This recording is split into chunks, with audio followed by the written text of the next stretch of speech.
అందరికీ నమస్కారం. Welcome to it's UTV. ప్రస్తుతం మనతో పాటు ఉన్నారు ప్రముఖ ఆధ్యాత్మికవేత్త, జ్యోతిష్య వాస్తు పండితులు, గాయత్రి పీఠాధిపతులు బ్రహ్మశ్రీ ఇటికరాల సుబ్రహ్మణ్య శర్మ గారు. గురుగారితో మాట్లాడి మనకున్న సందేహాలన్నింటినీ కూడా నివృత్తి చేసుకునే ప్రయత్నం చేద్దాం. అంతకంటే ముందు ఇటువంటి ఆధ్యాత్మికపరమైన వీడియోస్ కోసం ఇప్పుడే మన ఛానల్ని సబ్స్క్రైబ్ చేసుకోండి. నమస్కారం గురుగారు. నమస్కారం అమ్మా. గురుగారు, ప్రతి ఒక్కరూ నిత్యం పూజ చేసుకుంటా ఉంటారు. అలా కాకుండా రాశి ఫలాల ప్రకారం చూసుకుంటే ముందుగా మేషరాశి అనుకోండి, వాళ్ళ జీవితంలో ఉన్న సమస్యలు తీరాలన్నా, కోరికలు నెరవేరాలన్నా కూడా ఎటువంటి పూజలు చేసుకోవాలి? అంటే గురువు గారు లేకుండా గుడికి వెళ్ళి చేసుకోకుండా ఇంట్లోనే సాధారణంగా పూజలు చేసుకోవాలంటే ఎటువంటివి చేసుకుంటే బాగుంటది? చాలా మంచి క్వశ్చన్ వేసామమ్మా. ప్రస్తుత కాలంలో జనాలందరికీ కూడా ఏదో ఒక సమస్యలతో ఇబ్బంది పడుతున్నారు. మానసికంగా కానీ, కుటుంబ పరంగా కానీ, ఆర్థికంగా కానీ, లేదా ఇంట్లో భార్యాభర్తల వల్ల సమస్యలు కానీ, ఇలా అనేక రకాల సమస్యలు, ఒకటని కాదు. ఈ సమస్యలన్నిటితో బాధపడుతూ ఉండేటటువంటి వాళ్ళు అసలు నేను ఏ భగవతారాధన చేస్తే నా కోరికలు తీరుతాయి, నా సమస్య తీరుతుంది, లేదా నేను ఈ పెద్ద పెద్ద సమస్య నుంచి బయటపడతాను అని ఎదురు చూసే వాళ్ళు చాలామంది ఉన్నారు ఈ రోజుల్లో. కానీ వాళ్ళ దురదృష్టం ఏంటంటే అనేక మంది దేవతలు మన హైందవ సంస్కృతి సాంప్రదాయంలో ఒక్కొక్క దేవత ఒక్కొక్క ఫలితాన్ని ఇస్తూ ఉంటుంది. కానీ శాస్త్ర ప్రకారంగా, లేదా జ్యోతిష శాస్త్రం ప్రకారం కావచ్చు, లేదా రాశులను బట్టి ఆధారంగా చేసుకున్న ఒక్కొక్క రాశికి ప్రత్యేకంగా ఒక దేవతాపరమైనటువంటి అనుకూలతలు, లేదా ఒక దేవతాపరమైనటువంటి శక్తి విశేషంగా పనిచేస్తుంది అని. ఎందుచేత అంటే కనుక ప్రతి రాశికి కూడా ఒక రాశికి ఒక అధిపతి ఉంటూ ఉంటాడు. ఆ అధిపతికి ఒక ప్రత్యేకమైనటువంటి దేవతాపరమైనటువంటి వ్యవస్థ ఉంటుంది. కాబట్టి వాళ్ళు అంటే ప్రత్యేకంగా ఆ రాశి వాళ్ళు ఆ దేవతారాధన చేసుకోవడం వల్ల వాళ్ళకి ఇంకా త్వరితంగా వాళ్ళు కోరికలు తీరడం కానీ, సమస్యలు తీరడం కానీ జరుగుతాయి అని చెప్పి విశేషం. ఇది ప్రధానమైన విషయం.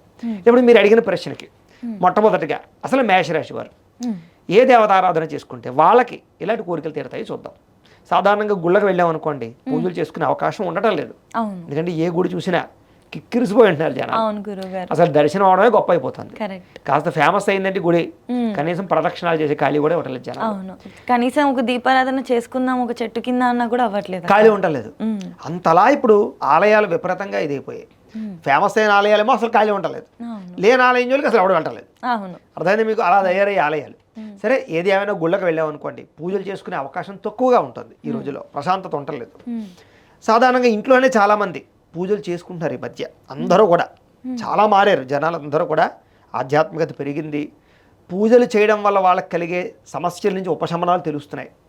పూజలు చేస్తూ ఉంటే వాళ్ళు కొట్టే పాజిటివ్ వైబ్రేషన్స్ కానీ, లేదా సమస్యల నుంచి బయటపడడం కానీ గమనిస్తూ ఉన్నారు. తద్వారా ఇళ్లలో చాలామంది దీపాలు పెట్టుకోవడం కానీ, తోచిన విధానంగా పూజ చేసుకోవడం కానీ కనీసం మొదలైంది. అవును గురుగారు. ఏవి లేకపోయినా కనీసం దీపమైనా పెట్టుకుంటున్నారు, పువ్వైనా పెట్టి దండం పెట్టుకుంటున్నారు కదా. ఆ మార్పు అయితే జనాల్లో వచ్చింది. కాబట్టి ఇప్పుడు జనాల్లో మార్పు వచ్చింది కాబట్టి ఇంకా వాళ్ళు విశేషంగా ఇంట్లో దేవతారాధన చేసుకుంటే మంచి అద్భుతమైన ఫలితాలు వాళ్ళు చూడబడుతున్నారు. కాబట్టి ముందు మేషరాశిని చూసుకుందాం మనం. మేషరాశికి రాశ్యాధిపతి ఎవడయ్యా అన్నట్లయితే కనుక కుజుడు రాశ్యాధిపతి అవుతాడు. కుజుడు మేషరాశికి అధిపతి కుజుడు అవుతాడు. కాబట్టి కుజుడికి రిలేటెడ్గా ఉండేటటువంటి దేవతా స్వరూపం ఎవరు? మనందరికీ తెలుసు, సుబ్రహ్మణ్యేశ్వర స్వామివారు కదా కుజుడికి అధిపతి, సుబ్రహ్మణ్యేశ్వర స్వామివారు. కాబట్టి ఎవరైతే మేషరాశి వాళ్ళు ఉన్నారో వీళ్ళందరూ కూడా సుబ్రహ్మణ్యేశ్వర స్వామివారి యొక్క ఆరాధన చేయడం వల్ల వాళ్ళ జీవితంలో ఉండేటటువంటి ఎటువంటి సమస్య అయినా తొలగిస్తాడయ్యా అని. ఎందుకంటే మేషరాశి వాళ్ళు అంటే సామాన్యులు కాదు. జనరల్గా వాళ్ళ స్వరూప స్వభావ లక్షణాలు చూసుకున్నట్లయితే కనుక నిజంగా చాలా అందంగా ఉంటారు వీళ్ళు. సుబ్రహ్మణ్యేశ్వర స్వామి వారు చూడండి, వాళ్ళ రూపు రేఖలు చూస్తేనే చాలా చక్కగా ఉంటారు, ముద్దు వస్తాడు కదా. మిగతా దేవతల స్వరూపం వేరు. సుబ్రహ్మణ్యేశ్వర స్వామి అంటే అందానికి ప్రతీక. శారీరక సౌష్ఠవం కానీ, యువకుల్లో ఉండి చక్కని నామాలు పెట్టుకుని మొహం చూసేసరికి ఆకర్షణీయంగా ఉంటుంది. అవునా కదా. మిగతా గణపతి అవి ఉన్నారనుకోండి, అది వేరే. గణపతి కూడా అందంగా ఉంటాడు, కానీ సుబ్రహ్మణ్యేశ్వర స్వామి వారు నిక్కచ్చిగా పర్ఫెక్ట్గా ఒక మంచి మేళలో ఉంటాడు అనమాట. కాబట్టి అలాంటి సుబ్రహ్మణ్యేశ్వర స్వామి వారు ఎలాగైతే అందంగా ఉంటాడో, ఈ మేషరాశిలో పుట్టిన వాళ్ళు కూడా అలాగే చాలా అందమైనటువంటి స్వరూపం కలిగి ఉంటారు పుట్టడంతో. మృదు స్వభావులు అని చెప్పచ్చు. కాబట్టి వీళ్ళ దురదృష్టం ఏంటంటే ఈ రాశ్యాధిపతి కుజుడు అవడం కారణం చేత అగ్రెసివ్నెస్ బాగా ఎక్కువ ఉంటుంది. అంటే కోపం, ఆవేశం, కంగారు నిర్ణయాలు, తప్పుడు నిర్ణయాలు వీళ్ళు బాగా తీసుకుంటూ ఉంటారు. అంచేత వీళ్ళ జీవితంలో వాటి వల్లే ఎక్కువ సమస్యలు గురవుతూ ఉంటారు వీళ్ళు సాధారణంగా. అందులోనూ ప్రస్తుతం ఇప్పుడున్న నడుస్తున్నటువంటి దశలు బట్టి చూసుకున్నా, గోచారం చూసుకున్నా, ఏలినాటి శని నడుస్తుంది మేషరాశి వారికి. అర్థమైందా? ఈ ఏలినాటి శని బాగా ఏడిపిస్తుంది వెళ్ళి అన్ని రకాలుగాను. ఏలినాటి శని ఎన్ని రకాలుగా ఏడిపిస్తుంది తెలుసా మీకు? ఒకటి కాదు. ఫస్ట్ మానసిక ప్రశాంతత ఉండదు, మెంటల్ టెన్షన్లు విపరీతంగా పెడుతుంటుంది, ఆశలు విపరీతంగా కలిగిస్తూ ఉంటుంది, కానీ ఆశ తీరుతూ ఉండదు. మనిషికి వచ్చే సమస్య ఎక్కడ మొదలవుతుంది? ఏ ఆశలు, ఏ కోరిక లేదనుకోండి, అసలు సమస్య లేదు. వీడికి మొట్టమొదటి ఏ బట్టలో కొనుక్కోవాలన్నా, ఏ షూస్ కొనుక్కోవాలన్నా, ఏ ఇల్లు కట్టుకోవాలన్నా, ఏ కారో బండో కొనుక్కోవాలన్నా ఆశ నుంచి మొదలవుతుంది. ఆశ పుట్టి ఆశ తీరకపోతే ఏమవుతుంది? మనశ్శాంతి లేకుండా పోతుంది. అర్థమైందా? ఇక్కడ మనశ్శాంతి లేకుండా చేయడానికి పెద్ద కారణాలు అక్కర్లేదు. వాడి మనసులోనే ఒక ఆశ పుట్టించి అది తీరకుండా చేసి వాడిని నిలిపేయడం అనమాట. లేని ఒకటి పెట్టుకొని బాధపడ్డాం అంతే కదా. మనకు ఉన్నదాంతో సంతృప్తి పడం, పక్క వాడితే ఏదో చూస్తాం, అప్పటిదాకా హ్యాపీగా ఉన్న వాళ్ళం, అది నాకు లేదని మొదలవుతుంది బాధ. ఈ బాధని ఎవడు కలగజేస్తున్నాడు? శనీశ్వరుడు. కరెక్ట్గా చెప్పారు. ఏలినాటి శని ప్రభావం ఫస్ట్ కొట్టే దెబ్బ మనసు మీద కొడుతుంది. దెబ్బ సమస్యలకు గురి చేస్తుంది, మానసిక ప్రశాంతత లేకుండా. 2 కుటుంబ కలహాలను కలగజేస్తుంది. అంటే ఇంట్లో భార్యాభర్తల మధ్య చిన్న చిన్న సమస్యలకే గొడవలు పెద్దవైపోతూ ఉండడం, మానసిక ప్రశాంతత లేకపోవడం, లేదా పిల్లల మాట వినకపోవడం, పిల్లల వల్ల విపరీతంగా ఖర్చు రావడం, పిల్లలు ఏదో సమస్యలు ఇరుక్కోవడం, దాని ప్రభావం మళ్ళీ వీళ్ళకి మనశ్శాంతి లేకుండా జరగడం. అలాగే ఉద్యోగాలు చేసే చోట కానీ, లేదా వ్యవహారాలు చేసే చోట కానీ మాట పడ్డాలు, అంటే ఎవరో ఒకళ్ళు ఏదో రకంగా నువ్వు సరిగ్గా పని చేయడం లేదనో, లేదా చేసిన దాన్ని విలువ ఇవ్వకపోవడమో, లేదా ఆఫీస్ పాలిటిక్స్ ఉంటాయి ఒక్క చోట. ఆ రకంగా ఏంటంటే మనం సరిగ్గా పనిచేస్తున్నా, ఇతరుల దగ్గర వీడు సరిగ్గా పనిచేయడం, బాస్ దగ్గర అక్కడ కూడా వీళ్ళ యొక్క ఇమేజ్ని డ్యామేజ్ చేయడం, ఇలాంటివన్నీ కూడా మనస్తాపాన్ని కలగజేస్తూ ఉంటాయి. పోనీ వ్యాపారాలు చేస్తున్న వాళ్ళని అనుకుందాం, వాళ్ళకు కూడా ఎంత కష్టపడుతూ ఉన్నా సరే డబ్బులు సమయాన్ని చేతికి అందకపోవడం, డబ్బులు రొటేషన్ అవ్వకపోవడం, మెంటల్ టెన్షన్లు, ఇవన్నీ కలగజేసే పరిస్థితి వ్యాపారస్తులకి. అలాగే ఆరోగ్యం మీద ఎక్కువ దెబ్బ కొడుతుంటాడు ఆరోగ్యపరంగా ఏలినాటి శని. ఏదో ఒక చూసుకొని కావాలంటే ఏలినాటి శని నడిచి 7.5 సంవత్సరాల్లోనూ కూడా వీళ్ళకి ఏదో సమయంలో ఖచ్చితంగా యాక్సిడెంట్ అయి తీరుతుంది. ఆఖరికి ఎక్కడో ఒక చిన్న ఇంట్లోనైనా సరే పడిపోయి ఏదో చిన్న కాలు విరగడం, చెయ్యి విరగడం, ఇంకోటో కనీసం ఏదో రకంగా చిన్న ఫ్రాక్చర్ అయినా అవుతుంది ఏలినాటి శని. అదే అదొకటే కాకుండా దీర్ఘకాలిక రోగాలు తెచ్చుకొస్తాడు. బీపీలు, షుగర్. మీకు ఏలినాటి శని ఎలా ఉంటుందంటే 3 టర్మ్స్ వస్తాడు ఒక మనిషికి లైఫ్ టైంలో, ప్రతి 30 సంవత్సరాలకు ఒకసారి. 30 సంవత్సరాలు ఎవ్రీ 30 ఇయర్స్కి ఒక్కసారి 7.5 సంవత్సరాల పాటు ఏలినాటి శని పట్టుకుని పీడిస్తుంటాడు. ఫస్ట్ టైం వచ్చినప్పుడు పెద్దగా ప్రభావం ఉండదు, లేదా చిన్నప్పుడు వచ్చింది అనుకోండి 12 సంవత్సరాల లోపు, అది కూడా అంత ప్రభావం చూపించదు. ఆఫ్టర్ 12 ఇయర్స్ వచ్చిన తర్వాత ఫస్ట్ టైం కొంచెం ఇబ్బంది పెడతాడు, కానీ సెకండ్ టైం కంపల్సరీగా దీర్ఘకాలిక రోగాల్లోకి దింపుతాడు ఏలినాటి శని. అర్థమైంది మీకు? అంచేత మధ్య వయస్కులో కనుక ఏలినాటి శని వచ్చిందా అంటే కనుక ఇప్పుడు ఎవరికైనా సరే ఈ 30 ఏళ్ళు దాటో 35 ఏళ్ళు దాటిన వాళ్ళు ఎవరన్నా ఈ మేషరాశి వాళ్ళు ఉన్నారనుకోండి, వాళ్ళకి ఇప్పుడు ఏలినాటి శని నడుస్తుంది. ఆ ఏలినాటి శని 7.5 సంవత్సరాల్లోనూ వీళ్ళకి మానసిక ఒత్తిళ్ళు, మెంటల్ టెన్షన్లు, ఆహారపరమైనటువంటి పదార్థం సరిగ్గా తినకపోవడం, సరిగ్గా నిద్ర లేకపోవడం, ఈ స్ట్రెస్ వల్ల ఏదో ఒక రోగాన్ని తీసుకొస్తాడు. కంటికి సంబంధించి ఏదైనా కళ్ళజోడు పడ్డమా, లేకపోతే ఏదైనా బీపీలు, షుగర్, మీరు అంటారుగా థైరాయిడ్లు రకరకాలు రావడమా, లేదా ఆడవాళ్ళకి పీసీఓడి సమస్యలు రావడమా, లేదా ఊబకాయాలు రావడమా, లేదా తలకాయ నొప్పులు రావడాలా, మైగ్రీన్లా, ఇలాంటి ఏదో ఒక వ్యాధిని తీసుకొచ్చి వాడికి మాత్రం ఇంగిలో చేస్తుంటాడు. అదొకటే ఏలినాటి శని వల్ల చేసేటటువంటి పెద్ద ఇబ్బంది అనమాట. ఇలాంటి సమస్యలన్నిటితో పాటుగా ఆరోగ్య సమస్యలతో పాటుగా డబ్బు విపరీతంగా ఖర్చు పెట్టిస్తాడు. అదేనా దుబారా ఖర్చు అనమాట, లేనిపోని ఖర్చులు, అక్కలేని ఖర్చులు, లేదా ఎవరికో డబ్బులు ఇస్తే వెనక్కి రాకపోవడాలు, లేదా అనవసరమైన కంగారు నిర్ణయాలు తీసుకుని లేనిపోని పెట్టుబడులు పెట్టి డబ్బులు పాడు చేసుకుంటూ ఉండాలి, లిటిగేషన్లో ఉన్న భూములు కొంటూ ఉండాలి, వాటి కోసం కోర్టుల చుట్టూ తిరుగుతూ ఉండాలి, ఇంట్లో వాళ్ళు కావలసిన వాళ్ళు ప్రధానమైన వ్యక్తుల వీళ్ళ మీద నిందలు వేయడాలు, ఇలాంటి వాటి వల్ల ప్రధానంగా ఎక్కువగా ఇబ్బంది పెడుతూ ఉంటాడు ఏలినాటి శని.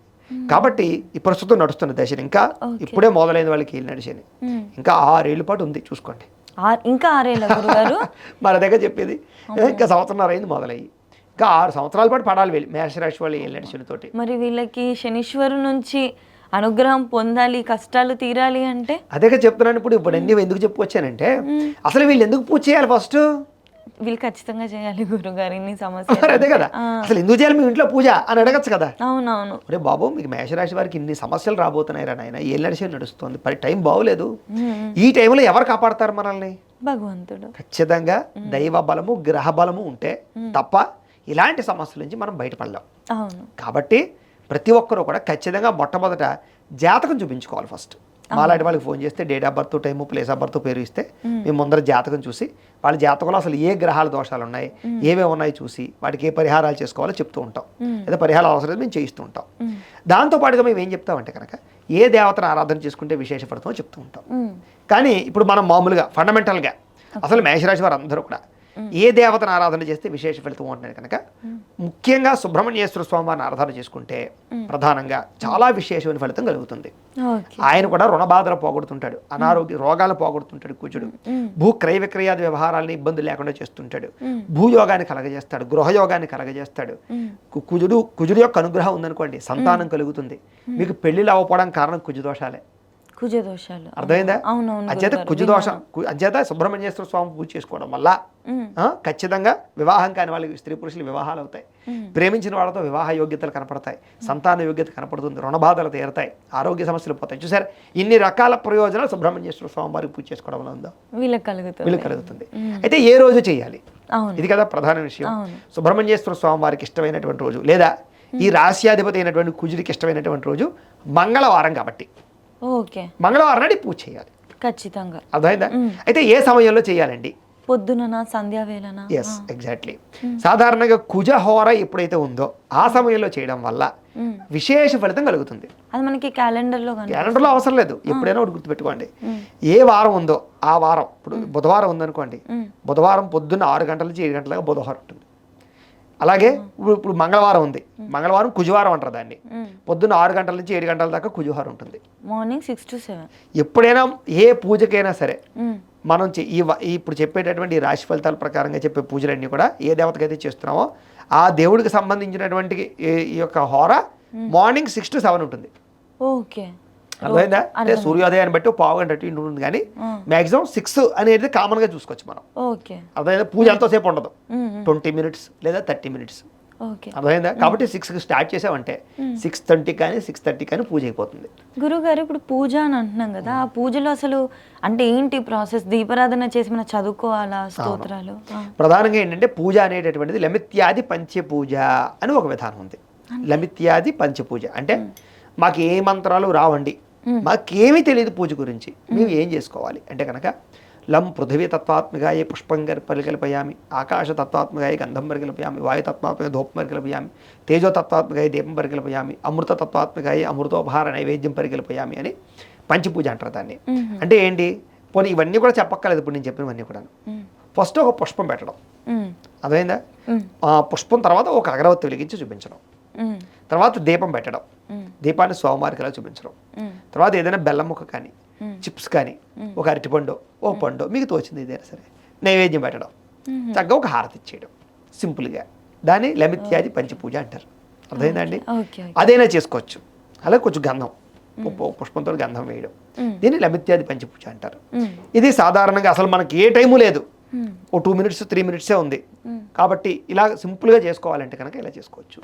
లేదు షోడశోపచార పూజ అంటే 16 ఉపచారాలతోటి స్వామివారికి పూజ చేయడం అనమాట. దాంట్లో సంకల్పం, అలాగే మామూలుగా ధ్యానము, ఆవాహనము, అలాగే పాద్యము, అర్ఘ్యము, ఆచమనీయము, స్నానము, అలాగే వస్త్రము, గంధము, అలాగే అలంకారము, పుష్పము, తర్వాత కుంకుమ పూజ కానీ ఎదురు చేసుకోవడము, తాంబూలము, హారతి, నీరాజన మంత్ర పుష్పాలు, ప్రదక్షిణాలు, సాష్టాంగ నమస్కారము, అపరాధ నమస్కారంతో మొత్తం 16 ఉపచారాలు ఉంటాయి.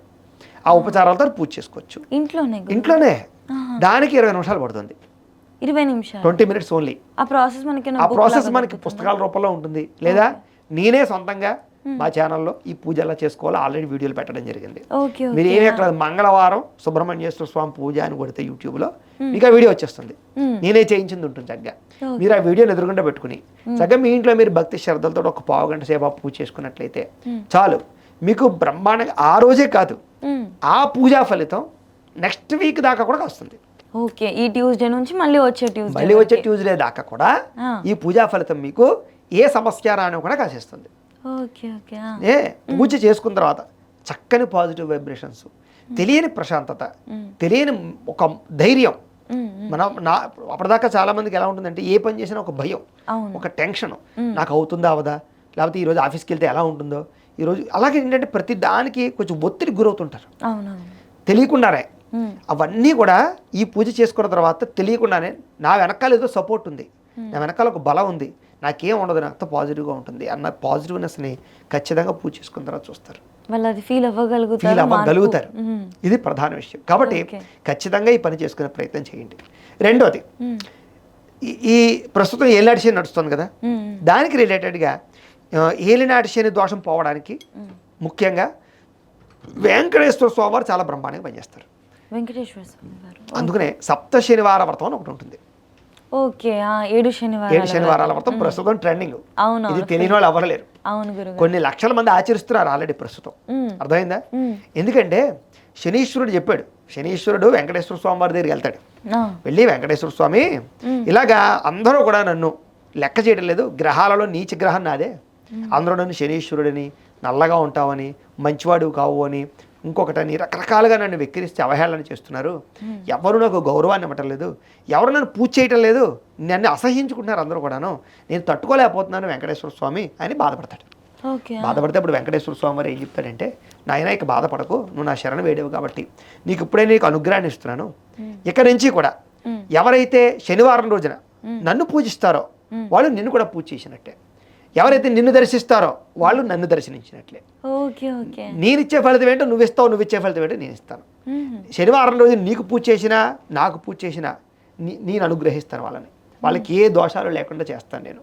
కాబట్టి ఇక నుంచి శనివారం నా వారంగా తీసుకుంటాను నేను. అర్థమైందా? ఇక నుంచి శనివారం నా వారం కాబట్టి ఇక నుంచి శనివారానికి కానీ నీకు కానీ ఎటువంటి ఆ కళంకము లేకుండా నేను చూస్తానయ్యా. అలాగే నేను ఎవరైతే పూజిస్తారో వాళ్ళకి ఎటువంటి వరానైనా కురిపిస్తాను, ఎటువంటి కోరికైనా తీరుస్తాను, ఎటువంటి దోషమైనా పోగొడతానని చెప్పేసి వరాన్ని ఇచ్చాడు. అప్పుడు శనీశ్వరుడు కూడా ఎవరైతే ఈ శనివారం రోజున వెంకటేశ్వర స్వామిని పూజిస్తారో వాళ్ళని నేను పట్టి పీడించను అని చెప్పి అనుగ్రహాన్ని ఇచ్చాడు. అర్థమైందా మీకు? వాళ్ళందరికీ ఒక ఒప్పందం వచ్చింది అనమాట. ఆ కారణంగా ఈ మేషరాశి వాళ్ళు కనుక ఈ 6 సంవత్సరాల్లో కూడా సప్త శనివారాల వ్రతాలు చేసుకున్నా, లేదా సప్త శనివారం వ్రతం అంటే 7 వారాలు చేసుకుంటారు, అక్కడతో ఆపేస్తారు, అదొక విధానం, అది కోరికల కోసం చేసేది. అలా కాకుండా ప్రతి శనివారము కూడా మానకుండా వెంకటేశ్వర స్వామిని పూజ చేసుకున్నా కూడా నువ్వుల నూనెతో దీపం పెట్టుకుని, చిమ్ముల నైవేద్యం పెట్టుకుని వీళ్ళకి ఏలినాటి శని బాధ పెట్టదు. నేను ఇందాక చెప్పిన స్టోరీ ప్రకారంగా సమస్య ఉండదు, మంచి లైఫ్ అనుభవిస్తారు, ఏ గ్రహ దోషాలు లేకుండా. వాళ్ళ కెరీర్ పరంగా కానీ, ఫ్యామిలీ రిలేషన్ పరంగా కానీ, కోరికల పరంగా కానీ బ్రహ్మాండంగా హ్యాపీగా ఉంటారమ్మా. ఇది ప్రధానంగా మేషరాశి వారికి సంబంధించినటువంటి విషయం. చాలా బాగా చెప్పాను గురుగారు. అంటే వాళ్ళ గ్రహానికి తగ్గట్టుగా మంగళవారం ఈ పూజ చేసుకుంటూ ఏలినాటి శని ప్రభావం ఉండకుండా లాజిక్ ప్రకారం వెంకటేశ్వర స్వామిని సాటర్డే రోజు పూజ చేసుకుంటే 6 years కాబట్టి మాటలు కాదు, ఖచ్చితంగా మీరు చెప్పిన జాగ్రత్తల్ని వీళ్ళు పాటించి ఆ జాగ్రత్తల్ని తీసుకొని ఈ పూజలు కానీ చేసుకుంటే ఖచ్చితంగా జీవితంలో మార్పు కనిపిస్తుంది. ఆ ప్రభావం అనేది ఎక్కువ పడకుండా ఉంటుంది. కొండంత ప్రాబ్లం గోరంతలో పోయింది అని అంటారు కదా. చెప్పావమ్మా, మంచి డైలాగ్ చెప్పావు నువ్వు. పెద్ద సమస్య లేకుండా త్రుటిలో సమస్య తప్పించిపోయే మార్గం ఇది. చక్కగా చెప్పారు గురుగారు, మంచి మార్గం చూపించారు అందరికీ కూడా. ధన్యవాదాలు గురుగారు. చాలా సంతోషం అమ్మా, నమస్కారం.